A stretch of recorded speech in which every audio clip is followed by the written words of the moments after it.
Now then, people, it's Joe, it's on Leeds TV, and it's time for episode 2. We're actually, being punctual with this sort of stuff now. Episode 2 of Before the Whistle Blows.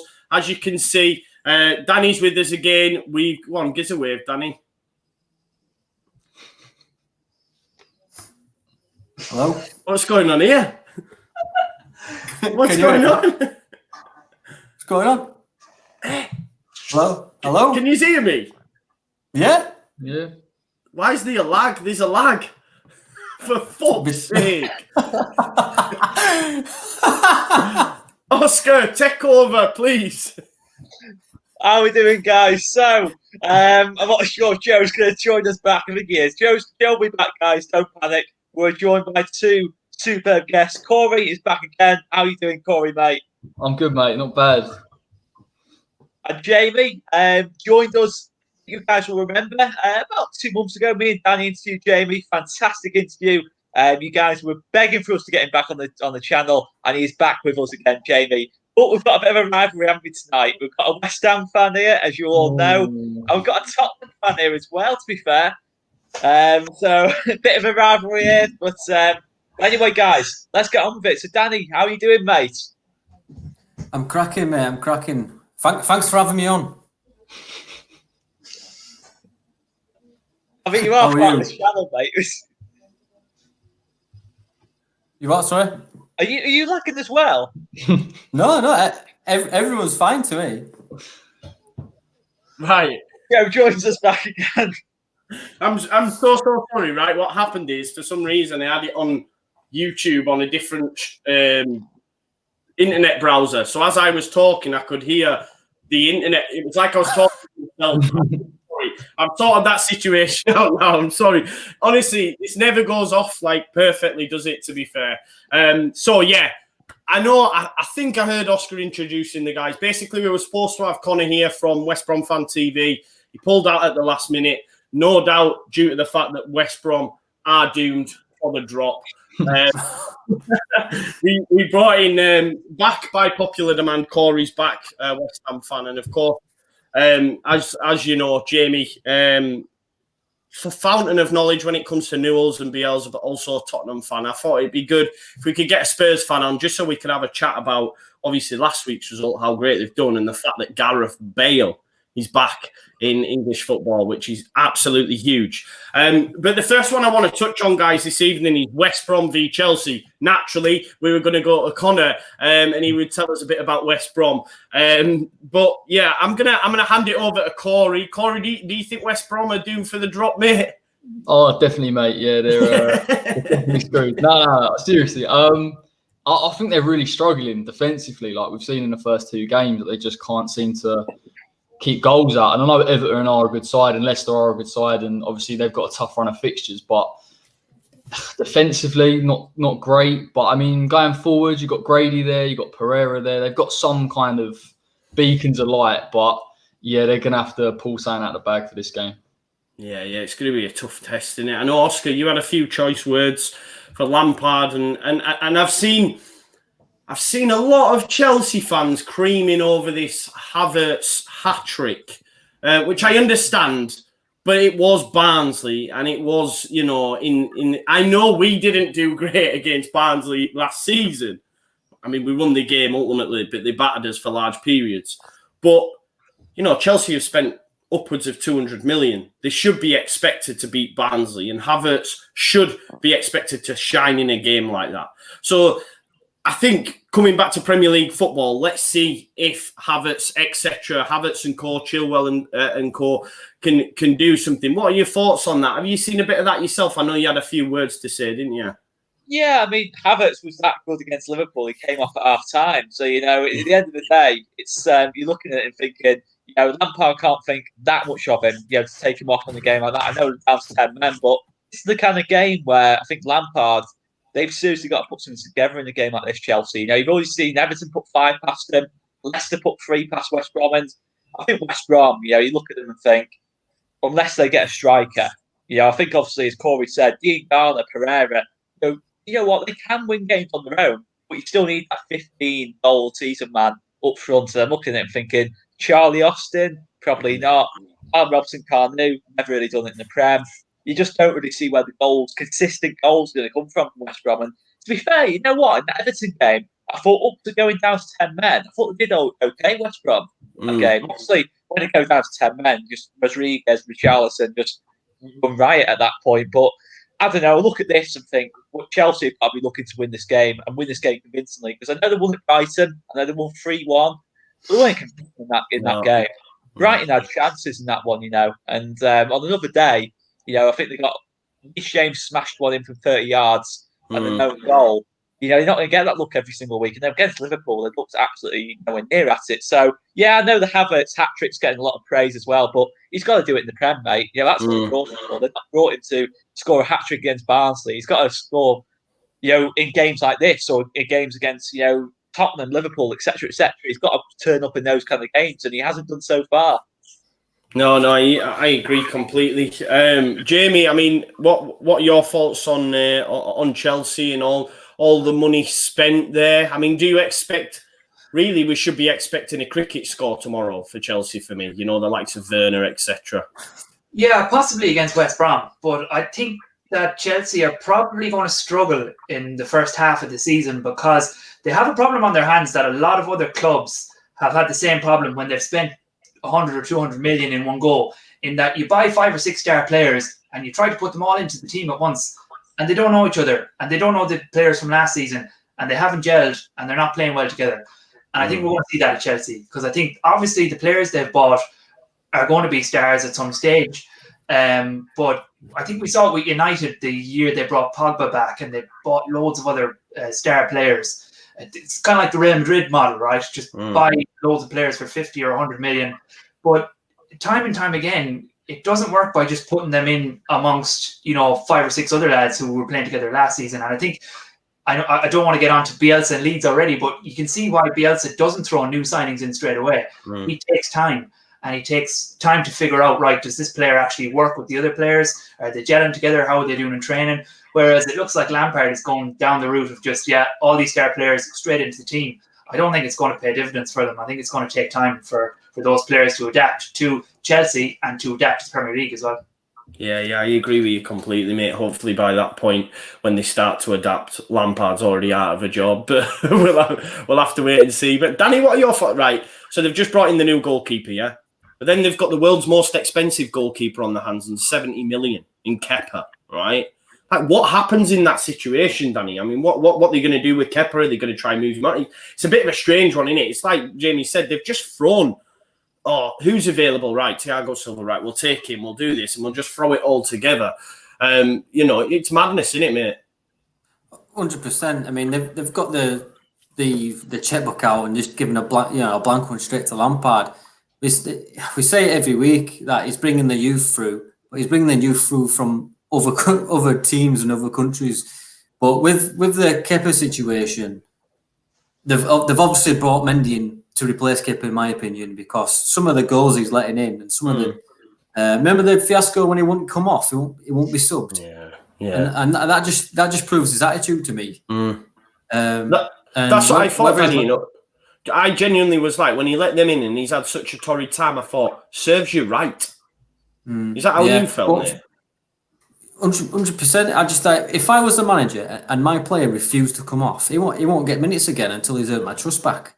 And you don't want a player like that with an attitude or an ego like that. I mean, yeah, fair enough. You want to sort of prove yourself, and right your wrongs, but there's ways and means of going about it. You've embarrassed the club. You've embarrassed was it Conte at the time? No, it was Sarri. Yeah, Sarri. Yeah, Sarri, and you've undermined him and made him look like a tit. So, I mean, for me, they brought Mendy in to replace Kepa, and it won't surprise me if you see Kepa on his way out. Yeah, I can't see it this window, but he'll definitely go in January. I think mad, won't it? At least the fan, everyone takes a piss out of him. Yeah, from a fan point of view. And Chelsea fans want rid of him. The modern consensus is they want rid of him. And how would you feel? Yeah, no, I think it's obvious they want rid. It's obvious Lampard, etc. Don't think he's good enough. I get that. It's just mad having the world's most expensive goalkeeper on your books and what they're going to get for him. No one's going to play even half, I don't think, especially in today's market. So it's a go on, mate. Can you imagine if someone said, "No, I'm not coming off" to Bielsa? yeah, exactly. Well, we've seen what happened with Pontus, didn't we? Do you know what I mean? We've seen what happened with Pontus when he wouldn't let that go, and he moved him on straight away. You know, so he suffers no fools, and that's the difference between. Well, look, like Jamie touched on, you know, with Bielsa, he's a coach, man. He makes individuals better. I'm just not sure whether Lampard has that to be able to make this team gel in the time that will be needed.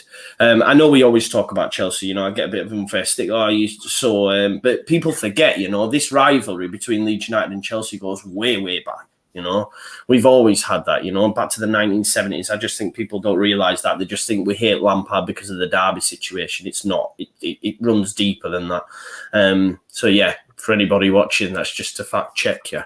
Okay. Well, we do hate Lampard. We do hate him anyway. Yeah. Chelsea, right? But I'm gonna flash around for some score predictions. I did say last week I would keep a tally of these and we would have a little league table.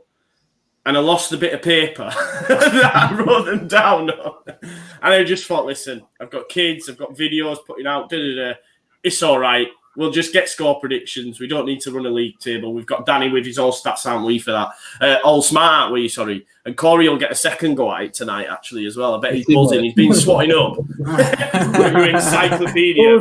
I know Jamie's done it as well.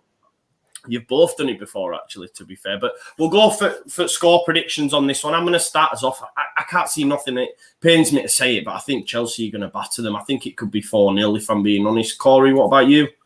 I'm going to go 3-1 because I just feel Chelsea's defence is still a bit leaky, to be fair. And I think West Brom can hurt them, but I can see Werner having a right laugh. I just think he's going to get 2 or 3.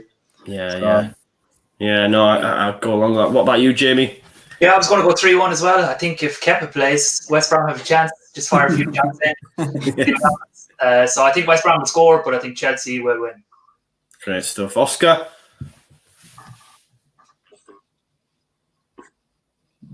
Oscar? I'll do mine. Sorry about that. I didn't like that. I thought you'd fallen asleep. Everyone went still for about a minute, lad.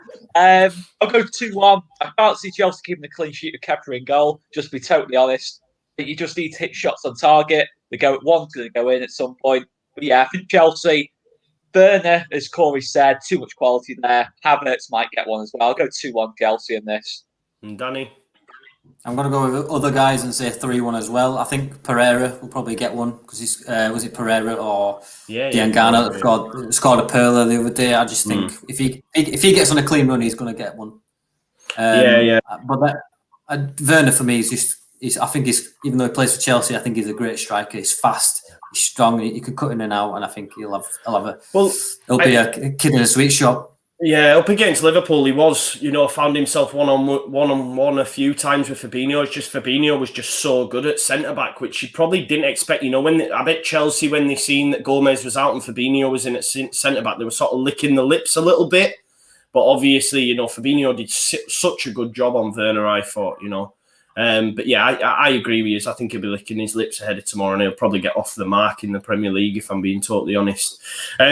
Guys, just for those that are watching, please smash a like before we move on to the Sheff United Leeds game, which is the biggest game this weekend. Forget about Liverpool Arsenal. It's all about the Yorkshire Derby. But please smash a like on the video, share and subscribe. If you are on Twitter or watching on Twitter or can go on Twitter, just pop onto the All Leeds TV page and drop us a retweet as well. I don't know if people are aware as well, Bielsa's actually at the Huddersfield game tonight. He's took himself down to watch Carlos Corberán, so that's quite sweet, isn't it? That's just coming out on Twitter now. So I doubt he's looking at any sort of Huddersfield players, let's put it that way. So I think he's just looking to see how Carlos gets on. But yeah, we'll move on then to Sheff United Leeds. Listen, I'm so excited for this just due to the simple fact the last time we played Sheff United in the Premier League was 1994. 1994, I was 6-year-old. I'm now 32 and I've got 3 kids. You know what I mean? That's the difference, though, right? And I've got a 9-year-old, so it just shows you And I'm all about that nostalgic value. I feel that the Premier League's getting a bit of a early 90s feel again, like when I was growing up. And listen, there's that little bit of needle between Wilder When Sheff United went up, he had a few choice words to say about Leeds United and that Muppet, as he called him, Patrick Bamford. If we remember, he did a little interview when he had a few sherbets and said, "Oh, that Muppet, Adam Forshaw, Muppet, Patrick Bamford," talking about Sheff United, etc. So there's that little bit of needle there. I want to open it up to you. I'm going to go to the lads that are, not Leeds or Sheff United first of all, just to get their thoughts ahead of the game. We'll start with Jamie. What are your thoughts for this one, mate? I think that Leeds have a massive advantage going into this game, and that is due to the fact that Sheffield United's best player, Big John Egan, is suspended. So John Egan is their best defender, and he's also probably their most attacking threat as well, from set pieces, corners. He went on a run there at the end of last season where he scored 2 or 3 goals in a row he hadn't scored, I don't think, for 2 years. Obviously, I know Egan well, him being an Irish international, and I think he is really, really solid defender. He was sent off last week, so that gives Patrick Bamford a chance of getting another goal or two against Sheffield United. Bielsa, I assume the consensus is he's probably going to play the same team again. Pablo's out, I think. So it'll either be Rodrigo or Roberts, I think. Okay. So he's going to go with the similar team. I would give Leeds a chance. I'd be very positive there about Leeds coming away with 3 points, hopefully. Because I think Egan is a big miss for Sheffield United, and they don't have a huge goal threat either. I mean, Dave McGoldrick's an Irish international as well, and he's playing like nearly every match for Sheffield United, but he doesn't score. I mean, he creates a lot of chances and he does well and he tracks back well, but he's playing as their number 9 and he doesn't score a lot of goals. So I know Leeds have leaked quite a few goals in the last 2 games, but I give them a chance. I give them a chance against Sheffield United. I think it'll be Leeds win. Yeah, Corey, do you think they could be a slight? Listen, I was winding a Sheffield United up fan during this week, but do you think there's a little bit of second season syndrome happening at Sheffield United? I don't think they are like experiencing that. I don't think they've sort of stepped off the gas or anything, but I think teams have sussed them out a little bit. And I was watching the Wolves game the other day with them, and literally you see every now and then they'll leave 2 at the back and they'll press the other centre back forward, and they just get exposed so much. And I think particularly they look to get a lot of joy down the wing backs. And like a lot of teams know that's where that comes from. So they push them up and then they can't get forward. And then obviously, like we've said, McGoldrick and McBurney aren't really a natural goal threat. So just think this season they are going to struggle because if they're going to keep playing that system, which has worked before, but they've got no plan B, like they're just going to come undone. So I can see you lot particularly, like we've got Costa last week, they had a great game, and Bamford even as well, was great finishing. If you're literally 3 against 2 every time you come on the counter, you're going to create so many chances. Yeah. I agree. I mean, Oscar, I'll come to you. What do you make? Obviously, for me, I did a pre-match earlier on, and I go along with Jamie, and the Egan's a massive miss for them. He's that one, Basham and O'Connell will overlap at times. Egan's the one that sits there and stays there, and he's like their blocker, as Hal put it to me. With him out of the side, does Phil Jagielka come in, who for me, his legs have gone, he's not the player he once was, or do they bring in Ethan Ampadu, who's inexperienced at this level and more of a ball player? So do we see Chris Basham moving into that central defender role, being that blocker, and maybe Ethan Ampadu being one of the overlapping centre-backs? We've seen it happen before. I mean, they did it at Ellen Road. Chris Basham ended up scoring the goal when they beat us on that run to promotion. He's such a huge loss, isn't he, like Jamie says, mate? Oh, absolutely, mate. I think he's the key. He's the glue. I think that holds that whole Sheffield United team together, as Hal was saying in the interview you did with him. You look at that Sheffield United team, and as Corey said, there's not a lot of individual goal threat there. Obviously, outside of the centre backs scoring on set pieces, maybe the full backs getting forward, or John Fleck and Lundstrom getting a couple, chipping in with a few goals. But there's not much goal threat. But I think the key thing for Sheffield United is defence at all times. I think last season their strength was every game was pretty much nil. They pretty much kept it to nil and nicked a late goal on the set piece. I'm not saying that they were awful. They played some nice stuff, to be fair, at times, but a lot of their games it was 1-0, 2-0 tops, wasn't it? You know what I mean? Or they got a 0-0 out of it. And But I do look at their defence and think that's a massive opportunity for us. With John Egan missing, Ampadu might come in and play in the middle. Basham, would you say, might come in and play in the middle. But whoever does come in and play in the middle of that back three, not going to do the same level of job as John Egan. No. John Egan's played there for this is his third season at Sheffield United. He's been absolutely outstanding in that position. When they went up, for me, he was the best defender in the Championship that season. And I just look at him and think he's so key to that team. I think him and Norwood are the two players who really make that team work. But especially Egan, I think he gets the best out of the other two. And they don't quite look the same about him. So it's all good news for us. Yeah. I'm just expecting, mate, a really, really tight, cagey game. I think it's going to be a typical Yorkshire derby. I don't think it's going to have the same kind of pattern to it as Liverpool and Fulham. I think Chris Wilder specifically will look at it as he did at Ellen Road against us about 18 months ago. He'll close the game off as much as he can. Try and close the game off. Close off Costa, close off Harrison, and that's what he's going to do. He's not going to come towards like Liverpool did, like Fulham did, and go toe to toe. I just don't see him doing that. Obviously, keep it really compact, make it really difficult for us to play through him. But ultimately, I think we've got to have more confidence going into this game. We've scored 7 goals. Sheffield United have scored none so far. I don't think Sheffield United have had. I think they've had 4 shots against Villa, and I think they had about 4 against Wolves as well. So they're not exactly, being unlucky not to score either. They really are struggling for creativity in that team, even with McGoldrick. So you look at it and think there's no natural goal threat in that Sheffield United team, and there's no natural creativity. So we've got to have confidence, mate. At least get something from this game. That's what we've got to be aiming for. I do think Sheffield United this season it is going to be a bit of second season syndrome. I don't think they'll go down. I think Wilder's too good for him to go down. Yeah. But I do think they're going to probably be in and around the bottom half of the table for me, and have times where they're going to really struggle. So it's important we get something from this for me, mate. And I think we will at the very least.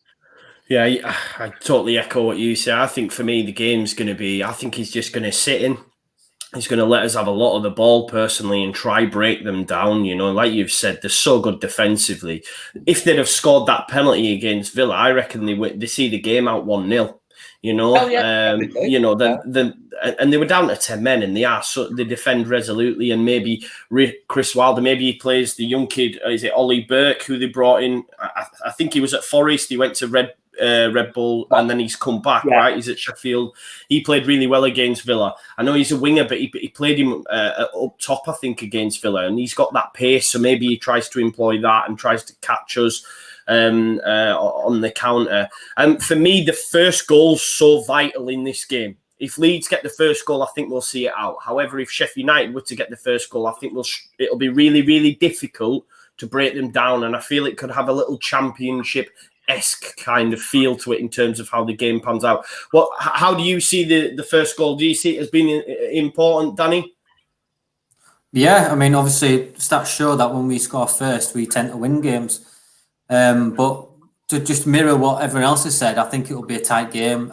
But at the same time, what I will say is that Sheffield might come away from their last game thinking, who have we got next? Leeds.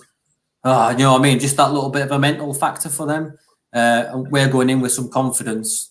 You know what I mean? We've scored 7 goals in 2 games, 3 points from 6, but 2 majority for both games. We've played really well. Really good football. Our confidence is high. I don't, apart from getting a draw at Liverpool, I think it's been it could have been a lot worse this start, really. But I think we'll see, like echo you, Joe. I think we'll see a lot of the ball. I think they'll try to counter. I think they'll sit in and they'll just try to get around us on the counter. But like you say, Egan's a massive miss. Jamie hit the nail on the head there. He's a key player. And he's a big gaping hole for them, really. But personally, I think he'll bring Basham into the middle and put Ampadu out on the right or something. Yeah, no, I see that. In terms of score predictions from me, I made a bold prediction. I think we win the game 1-0, and for some reason, I've got something telling me that Bamford's going to score a header.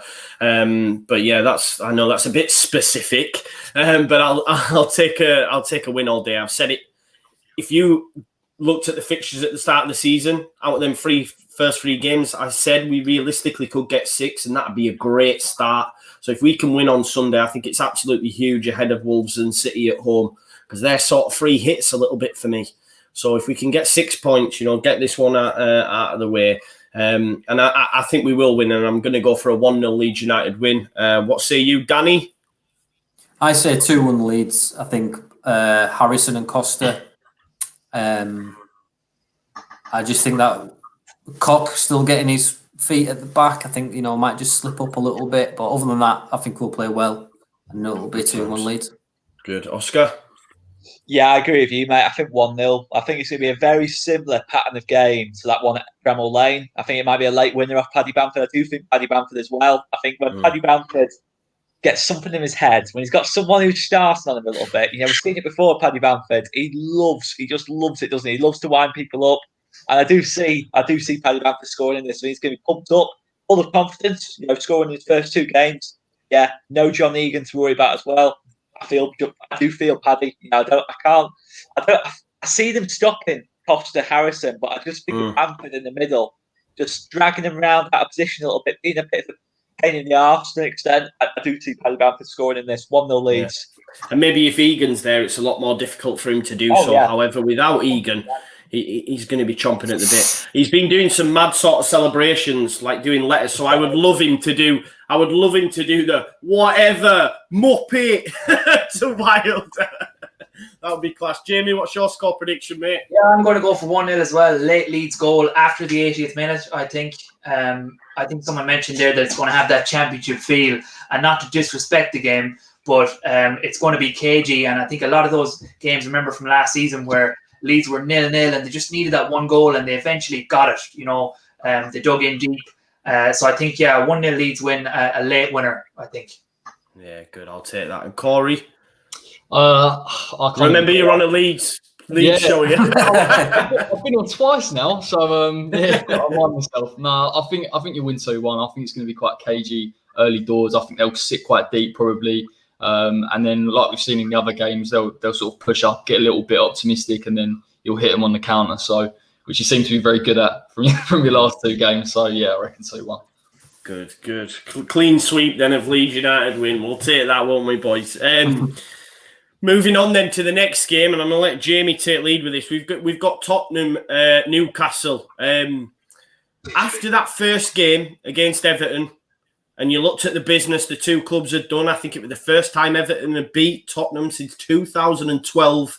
And I'm looking at it thinking, Tottenham has done some shocking business. There's a lot of rhetoric around Mourinho. Is he done? You look at Everton, Ancelotti, James Rodriguez, and I was like, is this really like a downfall of Tottenham? What a difference a week makes. They score, 5.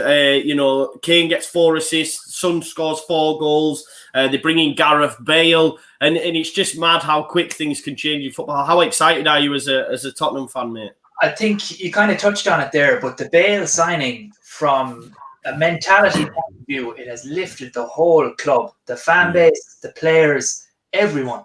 Because, as you said, after that Everton game, I was like, oh, here we go. This is it. I really feel like since Mourinho has come in, okay, there's been sparks of brilliance. Like we bet Man City and we had a couple of other big wins, but we were really struggling against the bottom sides. And the signings, as you mentioned, they weren't inspiring me at all. Like, I like Matt Doherty. I think he's a great player. Højbjerg, not convinced yet that he's better than what we have, which is probably Eric Dyer in that position. And I just felt like, oh God, these are the types of signings that we were making 7 or 8 years ago before Pochettino joined. They're like the type of signings that we would have made under Tim Sherwood or something like that. So I was really worried. I thought Everton deserved that win on the opening day. Really been impressed with what Everton are doing and the side that Ancelotti's building. But the Bale signing has been incredible. I mean, it kind of out of the blue as well, because I just felt that no, he won't come back to Spurs. The finances aren't right. We're not going to pay for it. Daniel Levy being Daniel Levy, it's not going to happen. But now that it actually has happened, and we're looking at the prospect of a Kane, Son, and Bale front line, it's just like I just feel positive about Spurs again. Because every Spurs fan remembers what it was like when Bale, really came to the fore as a world-class player at Spurs. And it was the best time, since I've been supporting them, like the last 20 years, 30 years. I mean, that emergence of Gareth Bale at Spurs was just the best time. to see him come through the club and to have him back now. I know he's 31. He's my biggest worry is injury. I'm not quite sure if he's going to have the legs to be able to really contribute to this campaign at least. But I think Mourinho's been quite clear that you need a big squad because we're in the Europa League and we're obviously in the Carabao Cup and the FA Cup as well. And a lot of our players are internationals too. I think we're the only side now that has 5 international captains in the starting lineup essentially. So I just can't wait. I don't think we're going to see Bale for another 3 or 4 weeks, but I think it's going to be really special when he does come back and makes that second debut for Spurs. And really looking forward to seeing, how Kane, Son, and Bale play together, because you kind of start to wonder, are Bale and Kane? Is it too much to have stars that big in the same team? Kane was the main man at Spurs, still is, and Bale kind of wants to be the main man wherever he is. So I think it'd be very intriguing and interesting to see how they play together. Interestingly enough, they have played together at Spurs. So when Kane was a youth coming through, he started one game with Bale, pre-season friendly in 2012, and he came on as a sub a couple of times when Bale was on the pitch, but that was before Kane really burst onto the scene. Sorry. So I think it's going to be really interesting. As I said, like just the Bale signing and Reguilon as well from Real Madrid, who's come with it. It was a really strong season at Sevilla last season. I think those 2 signings have been a real lift to everyone who supports Spurs and even for the players. And I think that showed last week against Southampton. Yeah, it was a great performance in the end, weren't it? I think there was some shocking defending from Southampton, don't get me wrong. They just kept on leading with that high line, and it was like every time Kane, he just knew. Sometimes he didn't even look. He was just like, right, son, there you go. I think they could have, if the game had gone longer, they'd have just scored. Like, honestly, it'd have gone wild. But hearing you speak about that there, Son, Kane and Bale, that has me salivating as a football fan, thinking, I can't wait to see that as well. We've had the luxury of Mane, Salah and Firmino. I think, if they're all on song, they could be just as good. Do you know what I mean? I know Bale's changed a lot over time. You mentioned, I remember that goal, was it Inter Milan, where he ran off the pitch and ran back on? Yeah. It was like, wow. And to think there was a period of time under Harry Redknapp where we just couldn't win a game with Bale in the side. I think even Fergie had said to Redknapp, like, why are you still persisting with playing him? I think there was a conversation like that because they went on for a time without winning. But yeah, it's going to be exciting. Corey, how does it feel like seeing your London rivals all getting stronger and West Ham still no business done? But taking that London thing off, how excited are you to see Bale back? See, the thing is with Bale, is don't get me wrong, I think it's a good signing. Obviously, Here we go. No. It's all scored against West Ham. That's the problem. Because I've still got the 9 scoring Upton Park. But I think now he's come back. He's got the number 9. I think we're talking it as if he's the Bale from 2012 or whatever. But he's a different player now. Do you know what I mean? I don't think he's got that level of pace. He might be looking a little bit different in that Spurs side. Whether they try and sort of, I'm not going to say they're going to partner him up with Harry Kane, but maybe give him a free role behind Kane. Don't get me wrong, the Southampton game, he played brilliantly. Like it was crazy to watch because Southampton just kept playing a high line. And Harry Kane really impressed me because he's dropping deep and you can see around. And I didn't know he had that passing range. So I think it's exciting times for Tottenham. But what I will say is against Everton, they really struggled against a team that's organised, that can sit deep and then hit you on the counter. Southampton gave them so many opportunities to get in behind. So I don't think it's a foregone conclusion that obviously Bale's going to come in, Reguilon's going to come in, and they're going to be playing fast flowing attacking football because it just isn't really what Mourinho does. But I think as well, I think Ndombele's played quite well the other day, Europa League. Again, that's a huge thing for them if they can get him moving and pick up a bit of form. But yeah, I think Tottenham will improve this season. Don't get me wrong. I think it's good to see Mourinho, particularly after that documentary, he's getting the squad that he wants. And it's hard to judge him when he doesn't have the players that he doesn't want. You need to give him probably 1 or 2 transfer windows, maybe 3, and then you start seeing that style of play. But honestly, I really hope you struggle this season, but I think you'll finish about 6. Likewise, Corey. Oscar, do you think maybe there is like the way I'm going on there, looking forward to seeing this Tottenham side and getting myself a little bit excited. But do you think that, like Corey said, are we maybe over-egging it a bit due to the fact that Southampton were so piss poor in terms of how they tried to and continue to persist with that high line? Do you think we might see a difficult game against Newcastle, much different to the Southampton game? Yeah, possibly. I just think obviously Bale gets all this mention. I mean, Bale, when he last played in England, I mean that last season he had in England, but I think it was under Villas-Boas. I think if Jamie might correct me. Yeah. He was unbelievable that season. I mean, some of the goals he scored every game, just sticking the ball in the net from 30 yards. He's literally carrying that Tottenham team, and I just think. Look at Bale this time. I think he's very much playing third middle. I still think Son, Kane won't get the same kind of fanfare, especially Son. But I think Son, for me, is an outstanding footballer. I mean, when you need a goal or you need someone to step up, I think Son does it just as much as Kane. I think Son's got everything about him. I think he's a top player. And I just think those two are still the most important players at Tottenham. I think Bale is an addition to it. I think Bale's another option. He might not necessarily start every game, but as 15, 20 games a season, you know what Bale's like in the big games. You've seen him do it for Madrid. He can step up in those big moments. And I don't think, even as he's got older, I don't think you lose that instinct, in the big moments, being able to keep you cool, read the game, know where you need to be to get a chance in the last minute of a game. I just think Bale is absolutely brilliant at that. At times, he outperformed Ronaldo at times in Madrid, let's not forget, in terms of getting crucial goals. And let's not forget that Liverpool goal he scored, that overhead kick. Yeah. That was 18 years ago. It was 18 years ago, that. And I think you look at Tottenham, and I still think I think Mourinho's still next level to Lampard and Solskjaer. If you're comparing it to the rest of the top six, I think in terms of like Guardiola, Klopp level, even Arteta level, from what Arteta's shown so far, I still don't think Mourinho's quite in that bracket. I think he's still a top coach, but I think there should be enough to get in top four for Tottenham this season. But the only thing that will hold them back is if Mourinho doesn't give Kane and Son the freedom, Bale the freedom. I think he's persisting with Dele Alli. I think now he's starting to kind of say to Dele Alli, okay, he start to produce now. And we look at the other options Tottenham have, Endebole, Lo Celso. I do think Højbjerg will get better. Reguilon, real good outlet on the left-hand side, can attack well.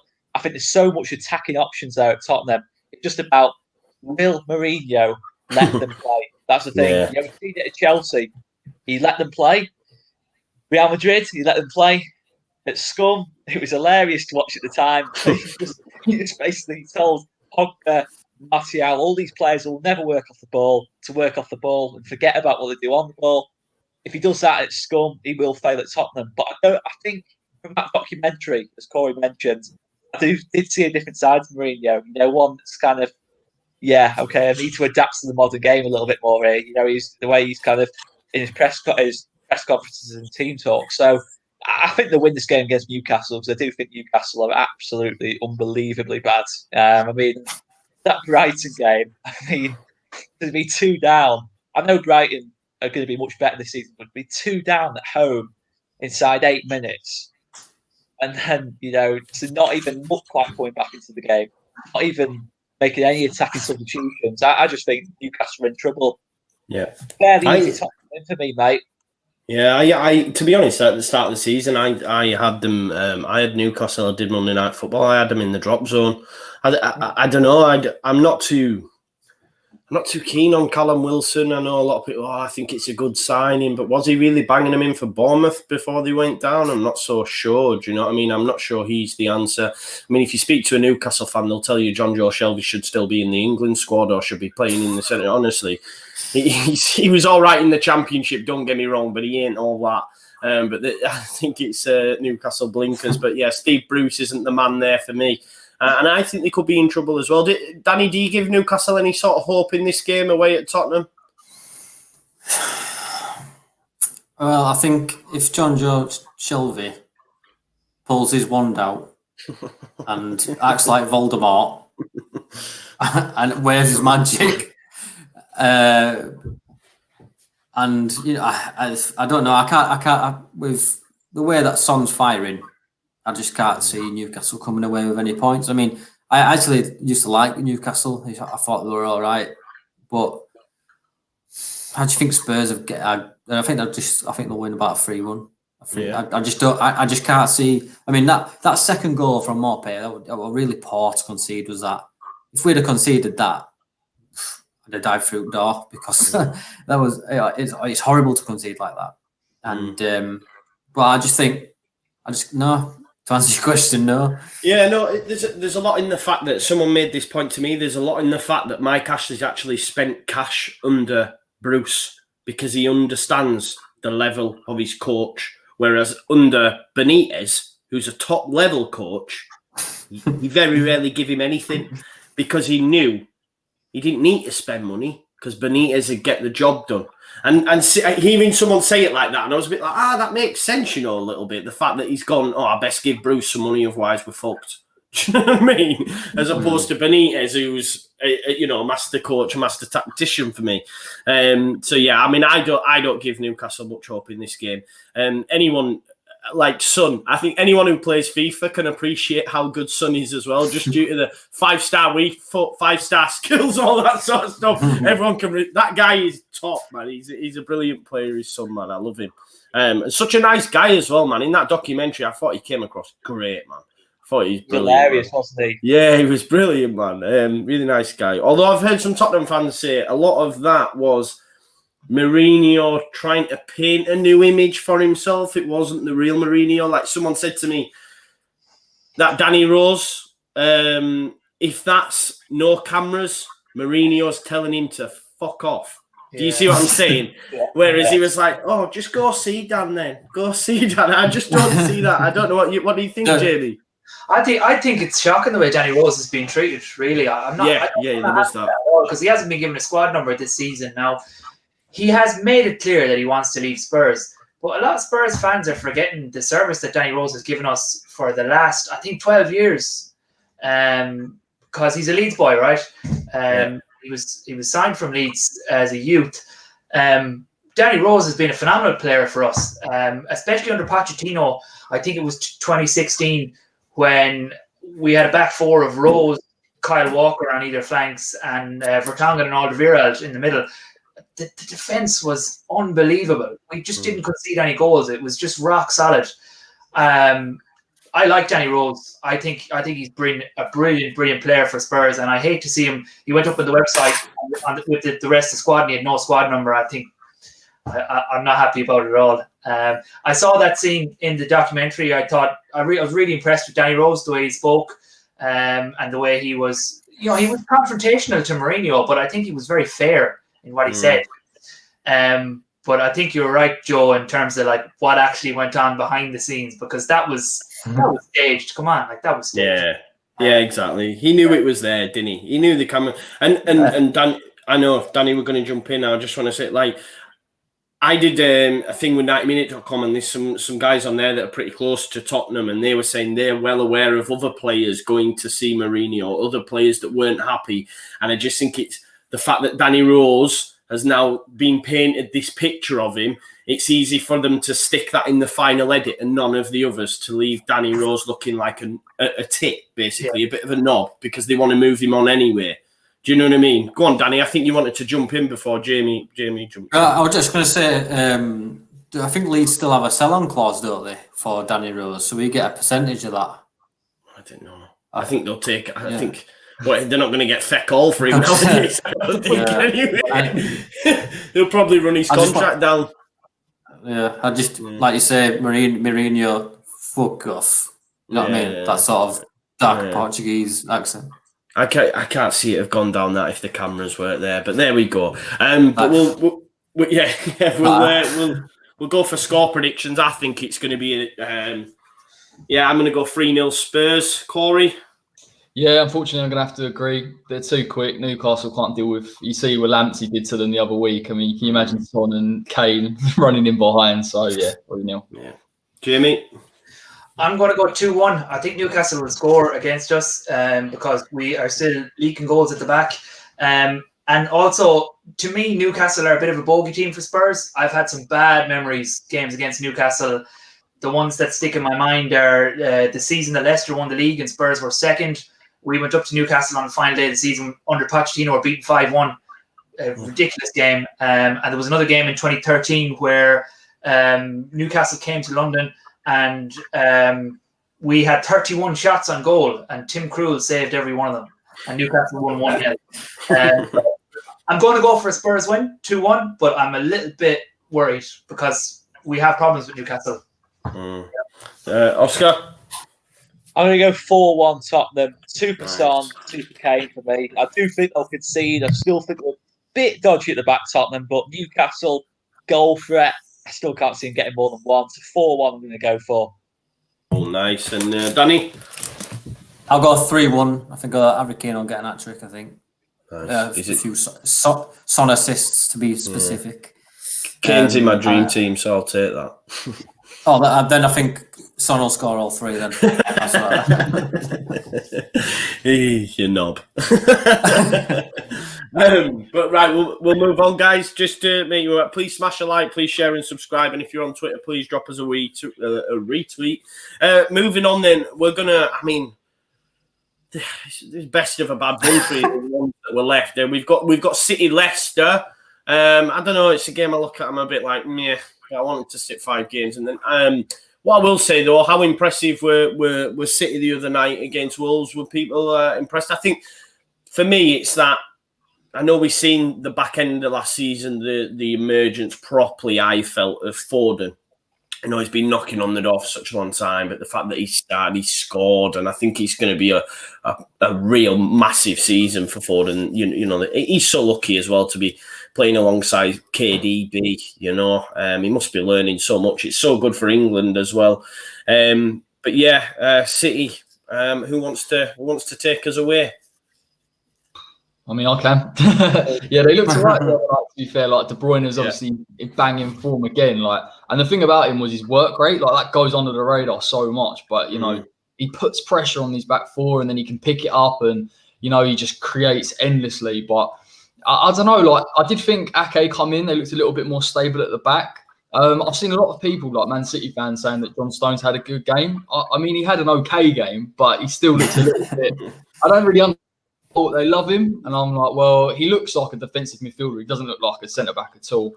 But now, obviously, Jesus is now injured. Aguero's still out, so there's no cutting edge in that team. So I think you might see Sterling maybe like play a false 9. So I need to put him in my fantasy team then, if that's the case. Do you see them beating Leicester then, mate, comfortably, or? I don't think Leicester are as good as people make out that they are. Like, obviously they faltered last season, and I think Harvey Barnes is in really good form and looks lively. Vardy, listen, if he gets a goal in that game, you can see him just going on and ascending. But I think they've got a makeshift defence at the moment. They're playing, I think Ndidi's playing centre back. Mendy's now playing holding midfield. Madison's not in the squad, or he's not playing a number 10 role. And I think they need players like that. They've lost Chilwell as well. I think it's a good time for City to play Leicester. I can see them winning probably 2-0. Oh, early for the score prediction. Yeah, no, it's sound, mate. Jump in. I didn't want to do loads on this one anyway. Jamie, any thoughts on City Leicester? I can't add much to it. I didn't see the City Wolves game. I genuinely tried to avoid watching Manchester City.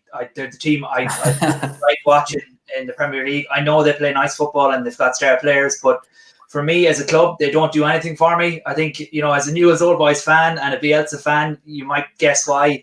I just think they're a false club owned by the Qatari state, so I don't like them at all. So I don't watch them. But I like Leicester. I like Brendan Rodgers as a manager. I think he's doing a great job at Leicester. And Vardy just seems to come back every season and keep scoring. And you know, his story rising from the lower leagues is just incredible. You kind of think every season, he's getting old now, he's going to start winding down. But he doesn't. The thing about Leicester City is, I feel when Leicester are doing well, they always seem to come up against Man City, and everybody starts thinking, right, this is the test for Leicester. Are they actually going to be able to stand up to Man City and play against them? And they always seem to kind of lose. You know, I think when Leicester are going well, they come up against City, and City just you know, take them back down a notch. So I would probably go for a City win, but I haven't seen City play since the Champions League last season. Probably the last time I watched them. Here's a bit. I mean, one thing that does surprise me. Like City are well supported and that, and well, are they though? Really, because they struggle to like fill on Champions League nights and stuff, which I find absolutely mind blowing. For me, you shouldn't be seeing empty seats anyway. You know, I get when you're down in the drums, but when you're in Champions League and you've got empty seats at home, it's not good, man. So, like, Man City are everything what's wrong about football. You know, that's my opinion. PSG and Man City, despicable clubs. Who wants to watch them? You know, it's like, if football becomes like that in 10 years, where you just have, you know, states in the Middle East buying clubs and throwing $1 billion or euros into them, who's going to watch football? Football is about the fans, and it's about the places and cities where these clubs are from, you know, and that has completely been removed from the likes of Man City and PSG. Like you're saying, Man City have some great fans, and there are fans who've stuck by City for decades. But what that club represents now, you know, I'm sure there's lots of real great Man City fans out there who can't even be arsed going, because it's really Man City that is it the same club that they grew up in the 60s or 70s supporting at Main Road and that. Yeah, exactly. Yeah. Where's I get it. Go on, Danny. I remember seeing a video, a Man City game, and all these young lads had like Man City scarves around them, and they were interviewing. So, you know, what do you think of the team? And he was, I'm not really bothered. Why? Because I'm an Arsenal fan. They just told us to put these on. all 5 of them were like Spurs, Chelsea, Man U, and they just said, I went, oh, all right then. Anyway, moving on. And then cut to a segment. It's just one of them. I thought that just explains it, doesn't it? Well, yeah, they do have this like reputation now. They've just sunk money into the thing, and then they can't even fill the stadium. Can you imagine a packed Ellen Road? Yeah, that's what I mean. European nights. I mean, there was a funny thing. I doubt you'll ever see. Sorry, go on, mate. Go on. I was saying, I doubt you'll see Newell's ever empty. Right. You know what I mean, Jamie?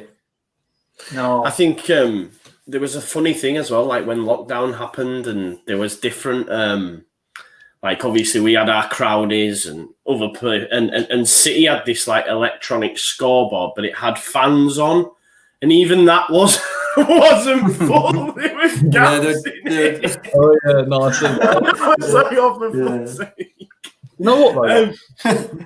You watch, like when you watch City, right? Like when they first got the money in, it was a bit of intrigue because it was like, how are they going to go from being like, you know, basically they got battered by Middlesbrough, then all of a sudden they like the money's rolling in, and so for a couple of years, I think people thought, oh, let's see what they're about. Obviously, they go and win a league title, then they win another, then they win Guardiola, and it kind of looks like, you know, when you're on FIFA and you get career mode and you've got everything that you want, like the best players, the best manager, and even though they play, some of the football is ridiculous. I just can't enjoy it that much. When I watch Liverpool win, I'm like, I can get behind that a little bit, but City are a bit soulless and they keep bottling that Champions League every single time. And I love it. Yeah, no. I do, Jim. Oscar, obviously, I know the lads have mentioned Brendan Rodgers as well. Obviously, he missed an opportunity for me last season after the lockdown. They sort of crumbled in the end and missed out on European football. The Champions League at least. But do you give Leicester any hope away at City? Yeah, I think they've got some chance. You know, I still think Stones and that it looks okay against Wolves, Danny. I know he keeps eating sweets, doesn't he? I'm like, what's he eating? Popcorn. It sounds like. So I'm really intrigued. But you know what? I do give him some chance. You know, Vardy against Stones or Ake, I do see a mistake coming there. I do see a mistake coming for Stones. Vardy's running in behind him. I agree with Corey. You know, I still look at Stones and think that experience of England. I think last summer, the summer before. You know, I think it's in the Nations League against Holland. It's an absolute shocker. I don't think he's ever recovered from that. I think he's made mistakes before that as well. I think he needs to move from City if he wants to get the best out of his career. But yeah, in terms of City, you know, look, they play superb stuff, but it's always going to be a little bit tainted, you know, in terms of what they achieve. You know, as much as the Centurions got the 98 points after that, immense work, wasn't it? Let's be honest, you know, in terms of from Guardiola and the way they went about it. But until they win the Champions League, I don't think that project can truly be called a success. Just like at PSG. But PSG, they're the worst of the worst for me. You know, they've got just got idiots playing for them, idiots owning them, and just everything about PSG. They are just like, I can't even compare them to City. I think James has been a little bit harsh comparing PSG to City because PSG. Yeah, I just realised that I said Man City were owned by Qatar, but it's actually Abu Dhabi, isn't it? And PSG are Qatar, so just rectify that comment. But they're both funded by Middle East states. But I completely agree with you, Oscar. I just find that. Just that romance of football is gone from watching teams like that because they can just buy whoever they want. And, you're never going to see a story. I mean, Foden's from Manchester, is he? So he's kind of going against the grain in that, right, they're actually bringing a homegrown player through. But I think the days of that at clubs at PSG and Man City, that's gone. You're not going to have the romance of the hometown boy coming through the academy and playing and winning trophies for that club. I mean, I say that now, whereas Foden might do it. But he's the exception, like there isn't many players from that local area playing for those clubs. Yeah, I mean, I don't know though, because if some guy from the Middle East came and bought Leeds tomorrow and bought everyone, I think I'd enjoy it. Do you know what I mean? It'd be nice, wouldn't it?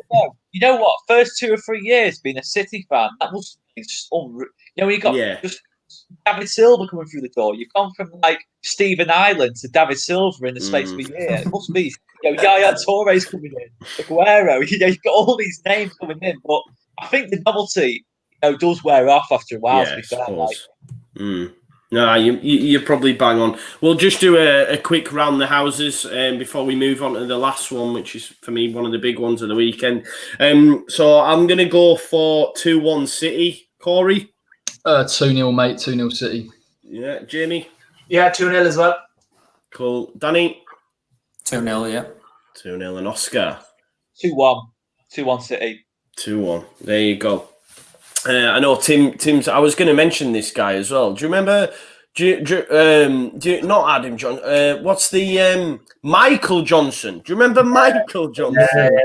Whatever happened to him? I've had a nightmare there, haven't I? Do you remember Michael Johnson though? Whatever happened to him, man? He bust on the scene, didn't he? And then he's just this big. Yeah, it was a good article on The Athletic, an interview with him recently. What's that? I think he just couldn't handle the fame and the pressure, and he had a bad injury, and he just went out partying and eating kebabs, and then he was just not interested in football anymore. So he's a property developer now, I think, in Manchester. Oh, really? I've got a subscription to The Athletic, so I'll have to check it's good article there. You'll have to... Kebabs, alcohol and stuff. Yeah. Kebabs and alcohol, they just say, but he's got all the characteristics of a Saturday or Sunday league footballer, so he's not lost all of it, has he? There you go. So last one then for me, probably the biggest game of the weekend, one I'm apart from ours, of course, I'm really looking forward to, is Liverpool v Arsenal. I think it's Monday. I think it might be Monday Night Football, to be fair. But yeah, I mean, listen, Oscar, you were praising Arteta. You were putting him there in that top 3-4 managers already in the Premier League. The other two, but yeah. I think it's too early to say for me. I know he's got a massive win percentage. I think he's like 60% win percentage and 2 trophies. In such a short space of time, it can't be sniffed at. But we'll have to wait and see. But I think Arsenal are doing some really, really good business for me. However, I think maybe Liverpool away at Anfield, I think it's a step too far, and I think Liverpool will win the game, if I'm honest. But I just want to open it up to you guys, because I just want to get your thoughts on this game, because it is going to be a real good game for me. Like the Liverpool-Chelsea last week, I really wanted Liverpool to win because I don't like Chelsea, etc. But this one I can just sit down and enjoy. I'm just really excited to see the game. What about you, Corey? What's your thoughts ahead of this one? I don't know, mate. I think Arteta's got Klopp's number a little bit, to be honest. Obviously, in the Community Shield, I do rate Arteta as a manager. How he's got them players playing. Even when we played them last week, they had a really poor game against us, but they're so well drilled and organised.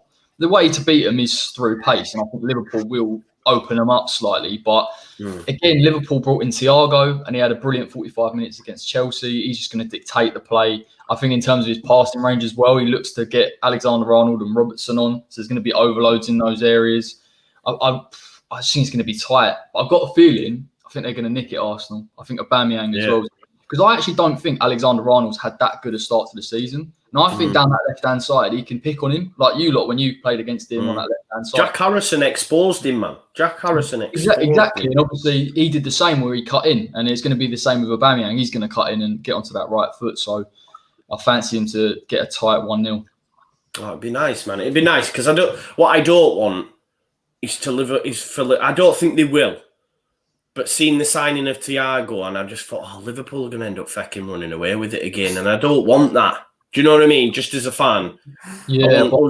I want us to at least be, a couple of points behind them in second. I thought obviously they were saying you lot were finishing 10th, but look, Thiago is just a masterful midfielder. Like, honestly, you see him playing, and the thing with him, people think he's like more of an attacking midfielder. He plays in that deep role. Defensively, he's really switched on. So this season, some of the football they're going to play is going to be unreal. Yeah, it's class. I mean, me and Oscar were talking about it on Monday Night Football. I think he broke a record, right, Oscar, for the 45 minutes, the most passes or something, was it? 75 passes in 45 minutes. I know passes aren't everything, but yeah, what a player. I mean, what a player. I mean, to get for the Premier League, English football, to get someone like that, at his peak, coming to the Premier League, because we've had so many players like that, like Bale, we said before, Suarez, when he was at his peak at Liverpool, went straight away. Get a player coming to England, I think, massive for our game. And I do think, by far, the number one league in Europe now, to be fair, with a sign like that. And I mean, you look at the game, and it's going to be a really intriguing one. I do look at Arteta. You see a lot of Bielsa-like values to Arteta for me. I mean, the shining example is Granit Xhaka. I mean, if you remember Granit Xhaka in that cup game against us, how shocking he looked in that game.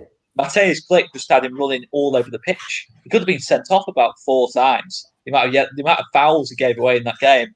But when you saw him, especially at the start of this season, he's now playing that KP role. He's spraying the ball with his left foot. He's winning the ball back. He's disciplined. He's not giving away stupid fouls.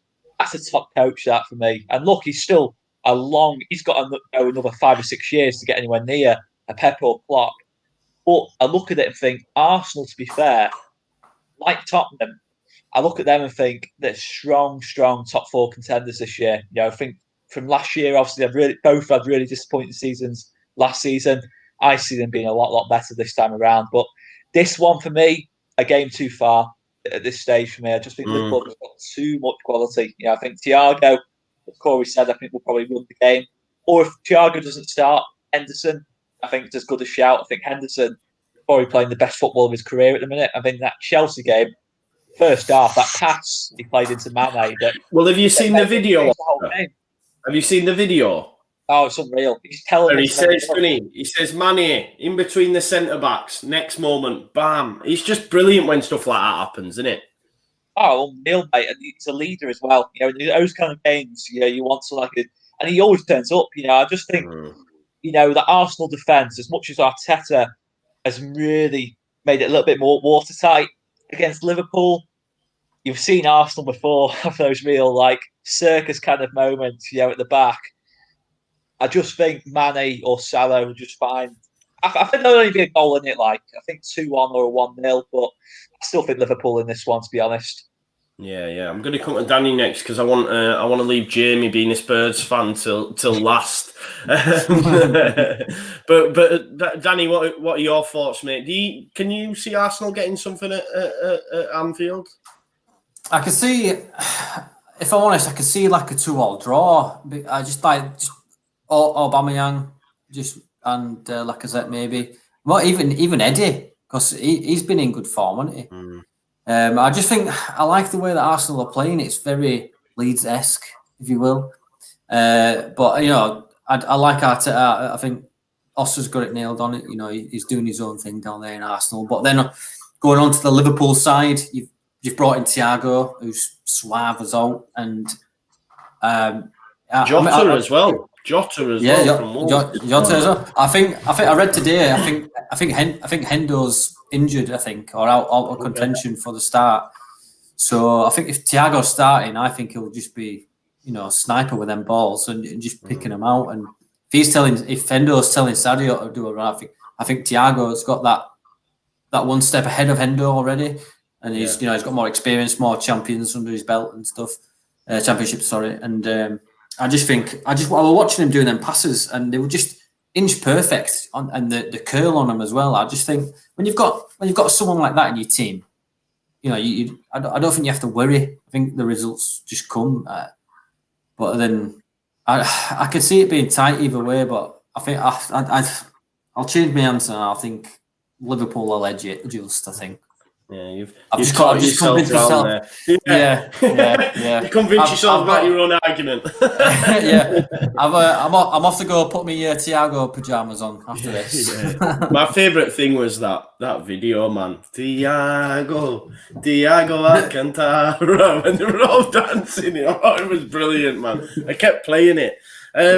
But yeah, I mean, like Oscar says, I'm so buzzing that it seems now the Premier League's getting players at their peak as opposed to losing them, and long may that continue, because we've got the best coaches in the world now over here, and now attracting, the better players at their peak, because it used to frustrate me no end where they would leave, for Spain normally, for Bayern, Barcelona or Real, so hopefully that continues in that vein. But we'll come to Tottenham fan Jamie next. How do you see Arsenal under Arteta, mate? Yeah, again, I try to avoid them a little bit. It's a little bit like putting my fingers in my ears and Arsenal come on the telly. But I've got a bit of fear about Arsenal because I think they're doing quite well, and I don't want to come to terms with that really.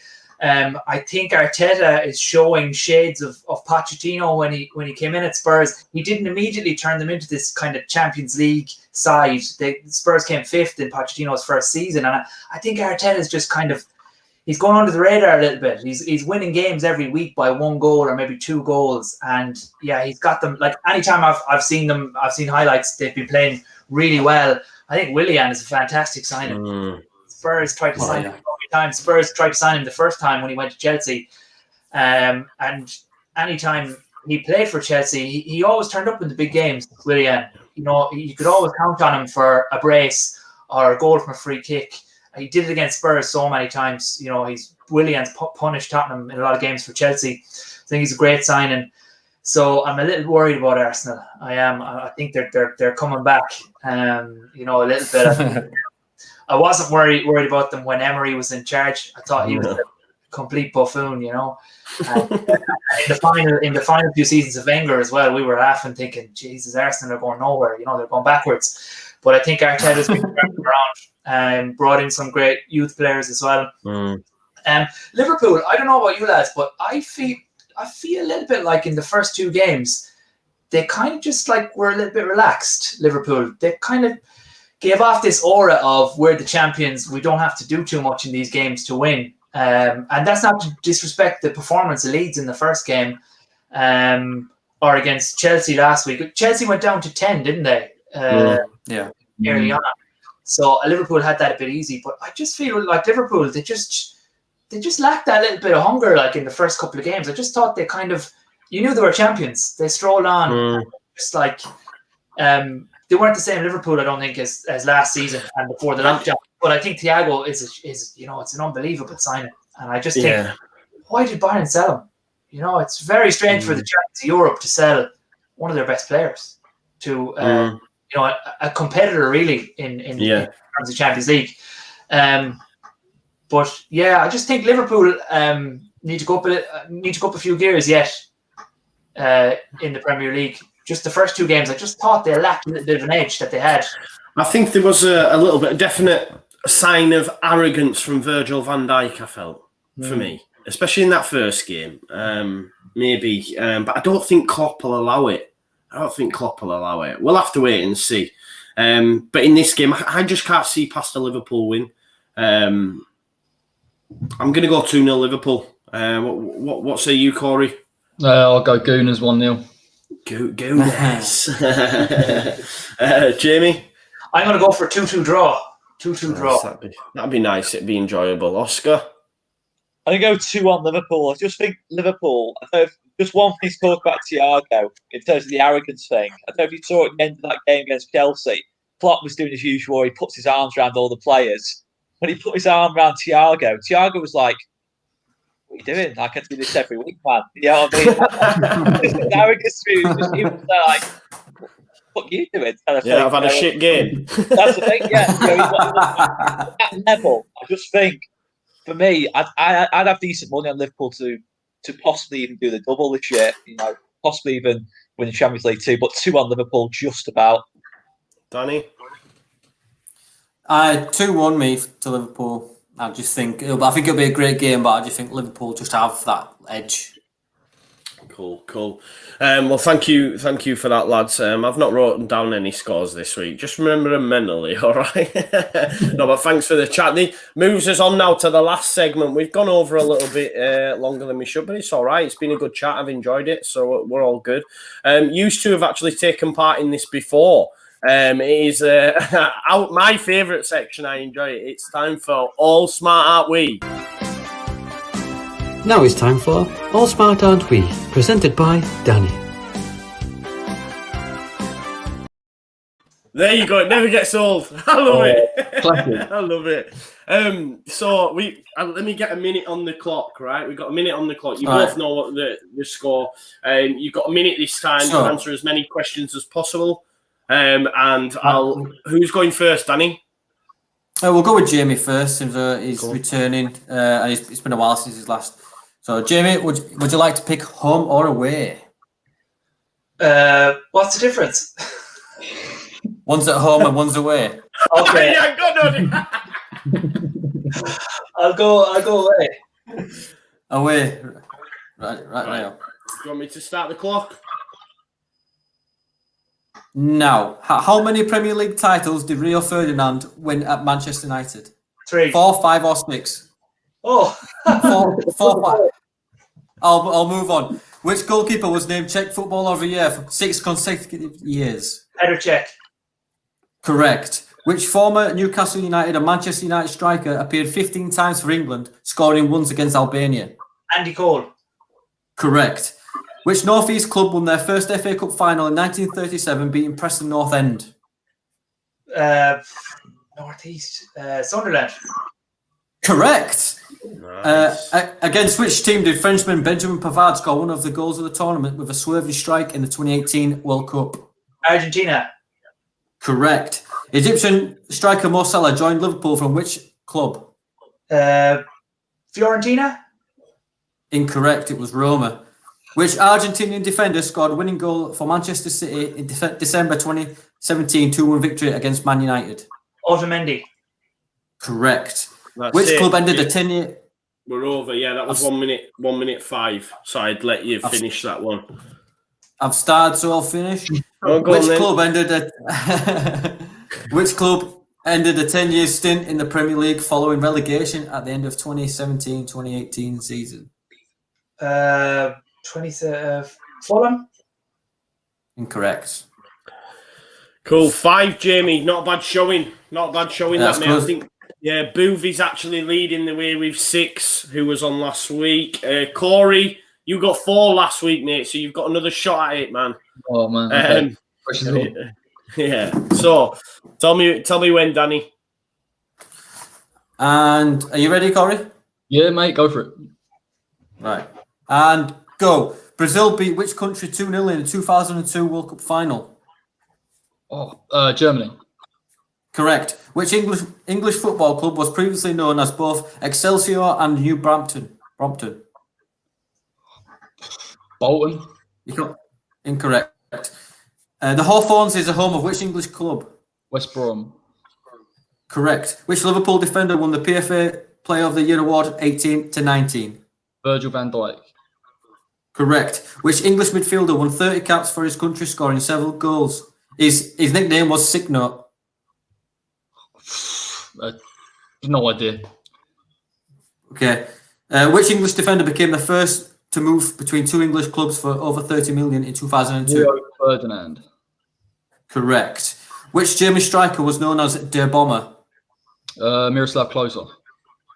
Incorrect. Who managed Man City between 2013 and 2016? Pellegrini. Correct. I'll allow it. Cool. 5 each. 5 each. Fair play. Corey, you should have phoned a friend on Sick Note. I could have given you. Was it Darren Anderton? Darren Anderton, Spurs. I was going to say that, but I was like, "There's no way." Like, there's no way. I think it's the only one I got. Who was the bomber striker? Gerd Muller. Gerd Muller. There you go. Well, okay. Well, that's. I think Boovy still leads us with 6. You 2 on 5. So fair play. Someone's asking why does it say Conor in the video title? We were supposed to be joined by Conor from West Brom Fan TV, but we got someone better, man. We had Corey back for his second appearance. Next time, mate, we'll get you a hat-trick ball. Nice one, yeah. Yeah. I don't know if we will. Get some All Leeds TV merch or something. Yeah. See what I can get. There you go. You can have that one. I'll send you that to put in your bedroom. Something that my mate stitched me. Do you know what was actually worrying me? Now, every time I saw my video last week, and all I get is these All Leeds TV videos pop up on my suggested. So sometimes I just sit there watching them. I'm like, yes, man. You're right. You're one of our viewers, mate. That's good. Oh no, that's what I've done. Yeah. Don't forget to like and subscribe, Corey. Yeah. Don't worry, lads. I'll do that. Yeah. Smash a like. I just delete yours when they come up on suggested. I'm only joking. All the help I can get at this point, so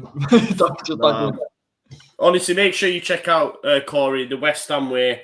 Do some great videos. You do a live phone-in as well, don't you, after the match, mate? Yeah, mate. Every hour after every game we play, and obviously watch-alongs as well, a bit like you lot. So if you fancy any Leeds fans, you're more than welcome to phone in for no reason at all.